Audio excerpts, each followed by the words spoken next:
Hey, what's up everybody? It's Pat Flynn from smartpassiveincome.com, and today I'm going to share with you 5 quick mini SEO tips to help you gain an edge on your competition on your quest to get to the top of Google. Now you might be wondering, well, why are mini SEO tips so important when there's so many bigger things to worry about when it comes to SEO? My answer is this. The thing is, your existing competition, the sites that are already ranking in the top 10 in Google, they're already doing those big SEO things that we should all be doing already anyways, and they're doing them really well. That's why they're ranking so high.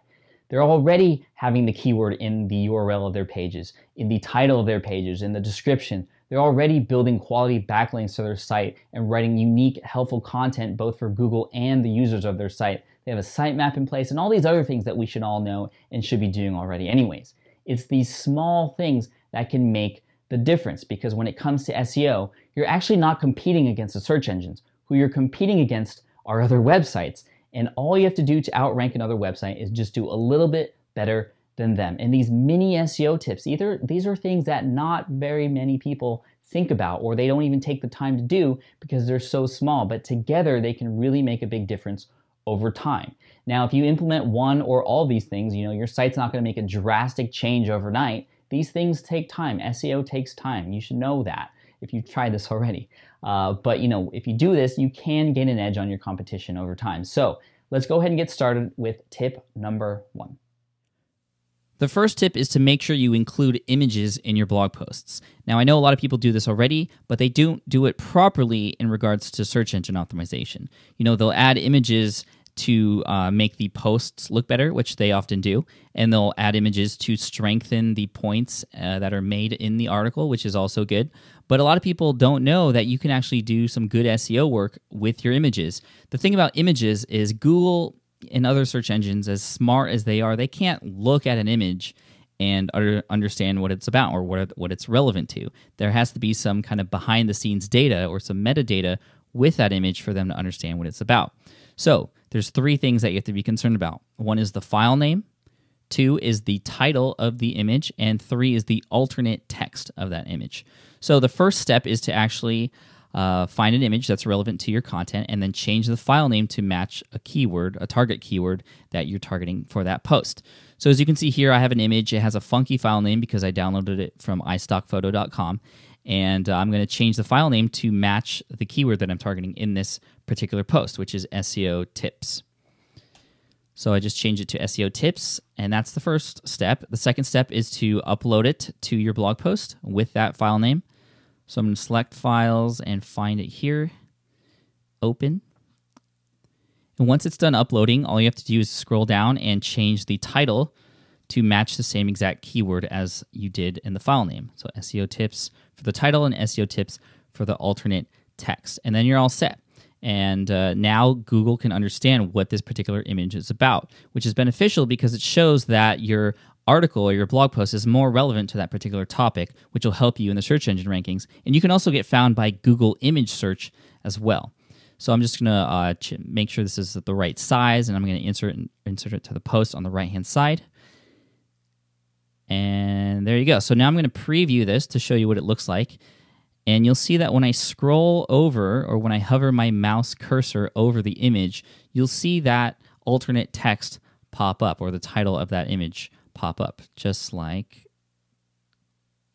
that. There's SEO tips. So as you can see now, there's some data behind that image that Google can read in regards to this particular post and image. So that's good. So that's step 1. That's how you should approach images for your blog post. Now, quick thing, if you're adding multiple images to your blog post, I would only do this on the first image.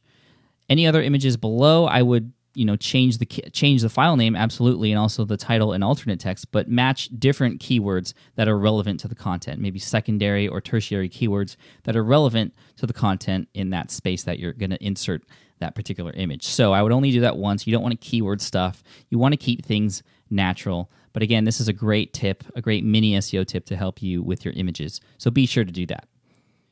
The second tip is to decrease the number of words in your permalink or URL that's created when you write a new blog post. The thing is, you don't need all those excessive words in there, words that don't do anything for you SEO-wise. You can chop it down a little bit and make it more targeted for your specific keyword by increasing the keyword density of the overall URL. So if you don't know what that means exactly, here's an example. As you can see, the title of this post is 5 mini SEO tips to help you get an edge over your competition. And what WordPress usually does is it just creates an exact match URL. 5 mini SEO tips to help you get an edge over your competition. That's a little excessive. You don't need all those different words in there. So what I'm going to do is I'm going to make this a little bit better for SEO. I'm just going to call it 5 mini SEO tips, and that's it. Or it could be something like just 5 SEO tips or just SEO tips, whatever you want. But as you can see, I got rid of a lot of the garbage in there for the URL. It's still going to be okay in the title, and of course the title should be compelling and magnetic and attention grabbing, and it's probably going to include a lot of words, but you don't need all those words in the URL. Just target your URL a little bit better, and you'll be that much better off. So I'm just going to call it 5 mini SEO tips and click OK. And then when I publish it, that's what the URL is going to be. And also, as a side kind of benefit, it just is easier to memorize. So that's the second tip. Tip number 3 is to create a Google Plus page for your website. And you can do this by going to google.com/business, and you can get set up fairly easily. And the reason this is important is because this is Google's social media platform. And the more involved you can get with Google's social platform, the better off you're going to be, because a lot of search is being driven by social these days. And I've heard of a lot of websites who've just seen really good stuff happen as a result of just creating a Google Plus page. And it's still early in the game, so you can get ahead of your competition if you get in pretty fast. So I would create a page as soon as possible, and it's not that difficult to do. So I'm going to show you my page for Smart Passive Income, and I'm going to show you really quick. I'm not going to go into the ins and outs of a Google Plus page, but I'm going to show you really quick where you can add your website so you can get a link back to your site as well. I'm pretty sure it's a no-follow link, but again, it's coming from Google, so it is relevant, and no-follow links are just as important as follow links coming back to your site. So this is kind of the stream for the Smart Passive Income Google Plus page. And then, just to really quickly edit it, you can go to your profile here, which is this circle with a person inside. And then you can click on Edit Profile here on the right-hand side. And then you can see down here under the About section, there's a spot for your website. And that's where you can change this link and have it point back to your blog or your niche site or whatever. And that's good. And of course, I would put an introduction and try to make this, a real social page and try to connect with people if possible. I mean, it can only help you. And then whenever you come out with a new post, you can include a link here on your stream and write about it and talk about it and try to share it and get +1s for it. And it can only do good for your website. So again, this is another quick SEO tip that'll help you. You don't need to spend so much time on it unless you want to. But it just takes a little bit of extra time to potentially make a lot of things happen for your website. So that's tip number 3, creating a Google Plus page for your site. Tip number 4 is to create a YouTube channel for your specific website. Even if it's a little niche site, I would still do this. And the reason this is important is not only because videos, if you embed them on your posts and they're relevant to the content, that's really helpful for SEO and showing authority for a specific keyword that you're targeting. But also the channel itself, you can create links that point back to your site. And remember, YouTube is owned by Google. So we're just kind of showing more relevance here, integrating ourselves more with Google to kind of build our authority for these specific keywords that we're targeting. So the way you add links is, even if you're not a partner, you can do this. You have your channel set up. You can add graphics and change the colors if you want, but the links come into play here. So on the right-hand side, you can see the kind of About area. What I'm going to do is click on this Edit button, and it'll open up these editors. I can change the kind of information here. I can actually integrate Google Plus and Twitter and Facebook, which I would do. And also here down below, this is where you add the links. So you can add the title of the link, like Smart Passive Income or whatever target keyword that you're targeting, and then the URL. And it's that simple.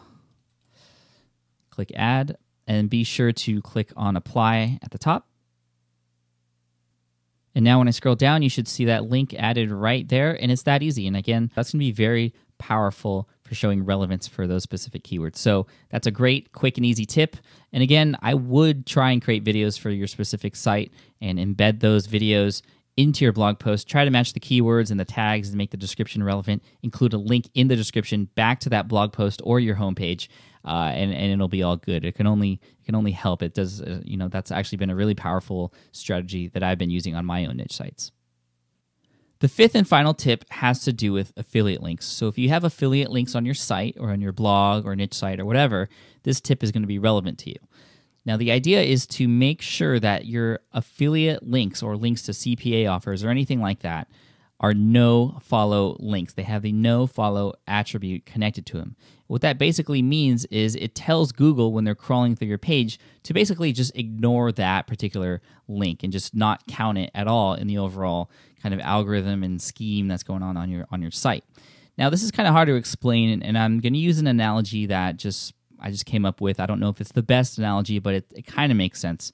If you think of your blog like a juice box, right? And inside is, your SEO juice or the authority that you have for whatever keywords you're trying to rank for and just your page in general. Now, every time you put a link on your page, that's like poking a hole in your juice box. And as a result, some of that SEO juice gets leaked out. Now, sometimes that's okay if those holes are poked by links that are relevant to the content on your page. So it's good to link out to sites that are relevant to the content on your page. But when you link out to a site that is like an affiliate link or a sales page or a CPA offer or something like that, Google, they see those types of sites as being more low quality and not really that relevant to anything. They kind of discount them. So as a result, if you don't put the no follow attribute to them, it's like poking a big hole in your juice box, and a lot of that SEO juice and authority that your site has is going to get leaked out, and you're going to have less of it as a result. So the idea is, again, to make sure that your affiliate links have the no follow attribute. Now, there's a few different ways you can add the no follow tag to your affiliate links. The first way is through just basic HTML. I'm not even going to show you that because there's some more automated ways that you could do this. The first way is through a plugin called Tiny MCE Advanced, and I'll show you this plugin really quick. Here it is down below here. Tiny MCE Advanced, and what this does is it adds a couple more features and plugins to your kind of WYSIWYG editor, and also some other things in the back end of your site. Some things are helpful, some things I don't even touch. But anyways, the whole purpose of this plugin, as far as the no-follow link is concerned, is that you can insert a link like you normally would, using this kind of pop-up here like you would normally do in WordPress. But now this has this advanced tab. That's what comes with this particular plugin. And you can click on this advanced tab, and then once you have your affiliate link in there, or whatever link you want to put the no follow tag to, you go down to relationship page to target, and in that drop-down menu, it says no follow there at the bottom. And I'm going to click on that and hit update. And now when I preview this, I'm going to preview this and then go into the source code and show you that it actually is a no-follow link. And I'll show you what that looks like in HTML. So there's the affiliate link right there. I'm just going to right-click, view page source. And this looks pretty crazy, but I'm just going to click Command F and then type in Market Samurai. And as you can see right there, it says REL equals no follow. And that means that this particular affiliate link is a no follow link. So that's one way to do it. So going back here to the post, another way that I like to do it is, I like to put most of my affiliate links through a plugin called Pretty Link for a couple of reasons. One, it makes the link look a lot better. So if I open this link up now, you'll see it says marketsamurai.com/c/Pat Flynn. A lot of time, that one doesn't look too bad, but a lot of times, especially links that come from Amazon, there's a bunch of letters and numbers and it gets all crazy. But what I like to do here is actually I like to put that crazy link into a plugin called Pretty Link, and I'm going to do that here for you right now. So you can download the plugin called Pretty Link. You can just use the light version for what you need to do. And what you do with this plugin is it actually makes your links look a lot better. And also at the same time, it keeps track of those links, which is nice as well. So I'm going to put the target URL, which is this Market Samurai affiliate link here. And then I can create my own Pretty Link. So I can call it whatever I want, smartpassiveincome.com/ I'm just going to call it MS1 for now. And I like to create pretty links for even the same affiliate link across different pages. That way I can track, which page is performing better than the others. And I can give it a title or description if I want. That's just for my own purposes. But I'm just going to hit create really quick.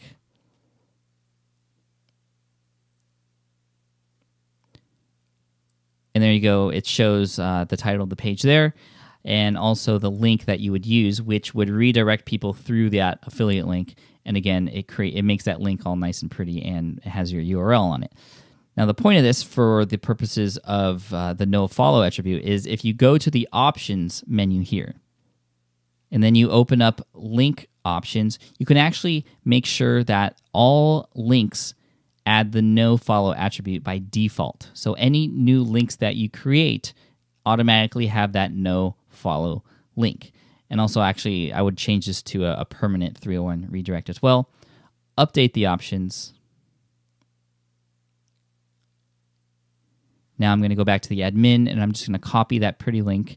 And now I don't even have to do anything. All of my affiliate links that are done through pretty links are going to have that no follow attribute. So it's pretty much done automatically for me. So that's another benefit and reason why I like to use pretty links. So I'm going to go back here to the post. I'm going to change that link to the pretty link.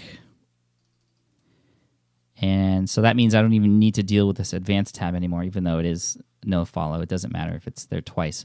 So I'm going to hit update and then publish or save draft or update or whatever, and you're all good. So that's a no follow link, and that'll happen across the whole entire board if you use Pretty Link.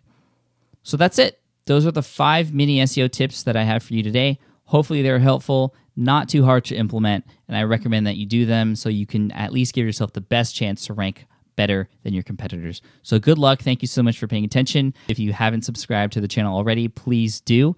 And awesome. Good luck. Thank you. And I'll talk to you in the next video.